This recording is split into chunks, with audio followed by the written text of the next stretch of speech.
What's going on, everyone, and welcome to Movie Emporium's movie review of The World to Come, the newest film from director Mona Fastvold. Now, before we begin, if you like this channel, awesome, hit the subscribe button to join Movie Emporium, hit that notification bell at the top to find what's coming next. If you like this video, awesome, hit that like button, as well as commenting below on any video that you watch, including this one. So, first premiering at the Venice Film Festival, now at Sundance, The World to Come is a film that's about a woman named Abigail, who's played by Katherine Waterston. She's married to a guy named Dyer, who of course is played by Casey Affleck. They recently lost their child, so Abigail pretty much writes in her book or diary about kind of the nature of her life and how she feels and so on and so forth. Her kind of dealing with her loss of her kid, what that was like, and, everything that has come to kind of fruition as her life has moved forward, them trying to have another kid, so on and so forth. In the process of everything that's happening, we are introduced to Finney and Taylor, who are, of course, played by Vanessa Kirby and Christopher Abbott. And they basically become friends because they're the only ones really around each other. But because of the story and the way it's playing out, the Vanessa Kirby and, of course, Katherine Waterston characters start to become really close, become really friendly. And then it turns into a romantic relationship, and it's a hidden relationship until, of course, everybody finds out. And it's basically a very small, simple story of just these people living in the 19th century, having to deal with the winter and their weather and so on and so forth. The Christopher Abbott character is not a very nice guy. The Casey Affleck character is very much a simpleton, and it's basically about the two women having a relationship. And so with that said, with this movie releasing here soon on VOD, it's a movie I was kind of looking forward to, just on the simple fact of the actors alone.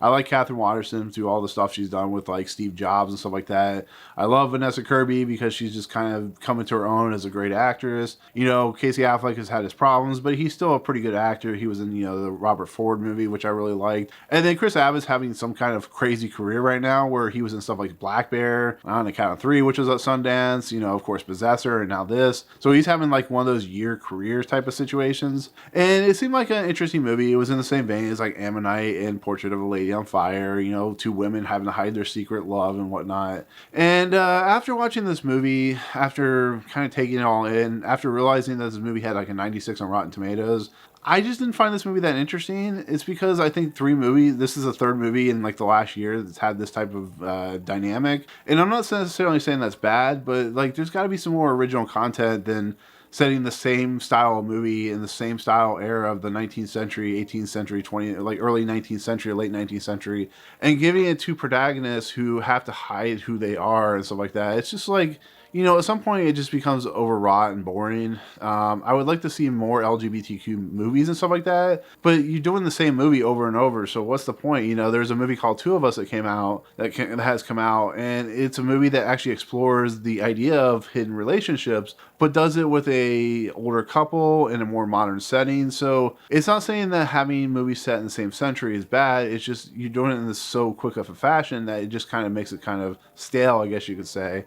But with that said, Katherine Waterston and Vanessa Kirby are great actresses, so they portray their characters well. They actually do a much better job than even, the characters in Ammonite, because they are much more, they feel like they have a lot better chemistry. The relationship feels more raw and emotional, and because it's a very simple movie, you can explore the character dynamics of Vanessa Kirby and Katherine Waterston's Abigail and Finney character. And when they come to their conclusion that they really love each other, it feels like a true romantic relationship.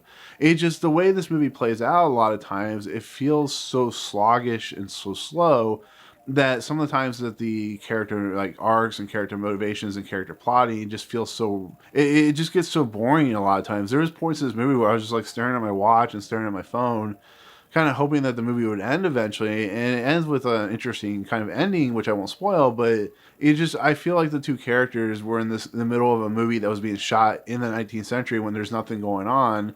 And maybe because of something like Portrait of a Lady on Fire, I just don't feel that the movie lives up to its material very well. But it still has the strengths of the actors. Casey Affleck is always doing Casey Affleck. He always seems like a guy who doesn't feel happy in his life, so he's always doing downtrodden characters. And it's, like Manchester by the Sea and The Coward, Robert Ford. He just seems to be playing the same characters. So here, it's just not very exciting, I guess you could say. The big kind of surprise was Christopher Abbott, because he's playing a completely different character than what I've known. He's playing like a complete a-hole and just kind of a strange weirdo, and you know, the way he acts, the fact that that couple is very rich, and you know, they have a maid and stuff like that. I like Christopher Abbott. I think he's going to be a pretty well successful actor by the time everything's said and done. But like I said, he's just kind of in the movie. So, but other than that, there's not really much else to talk about. Like I said, the landscapes are beautiful. The look and feel of it's beautiful. The music's quite good for a composer who's only really done one other movie. And it's just it's a movie that has a lot of mood, but doesn't have a lot of structure and substance a lot of times. So that might be a problem for a lot of people. But I think, you know, if you've seen Ammonite and Portrait of a Lady on Fire,